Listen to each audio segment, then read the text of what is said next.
Hello friends, welcome to my channel Aishu baby creations. ఎలా ఉన్నారండి? అందరూ బాగున్నారా? అందరూ బాగుండాలని కోరుకుంటున్నాను.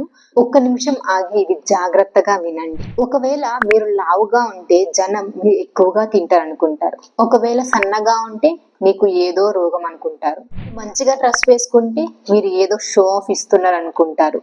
అదే సింపుల్ గా ఉంటే మీరు ఏమీ లేనివాడు అనుకుంటారు. ఒకవేళ మీరు సీరియస్ గా ఉంటే మిమ్మల్ని బోరింగ్ అనుకుంటారు. అదే ఫన్నీగా ఉంటే తెలివి లేనివాడు అని అనుకుంటారు. అదే ఉన్నది ఉన్నట్టు చెప్తే మిమ్మల్ని రూడ్ అంటారు. మీరు సింగిల్ గా ఉంటే మీరు లోన్లీ అంటారు. మీరు సక్సెస్ అయితే మీకు గర్వం ఎక్కువ అని అనుకుంటారు. అదే మీరు ఏదైనా చేయడానికి స్ట్రగల్ అవుతూ ఉంటే మీకు ఏమీ చేత కాదు, లేజినెస్ అనుకుంటారు. మీరు లైఫ్ లో ఏది చేసినా జనాలు ఏదో ఒకటి విమర్శిస్తూనే ఉంటారు. మీకు ఏది ఇష్టమో, మీ ఫ్యూచర్ కి ఏది ఉపయోగపడుతుందో అదే చెయ్యండి. పక్కన వాడు ఏమనుకుంటాడో అని ఎప్పుడూ ఆలోచించకండి.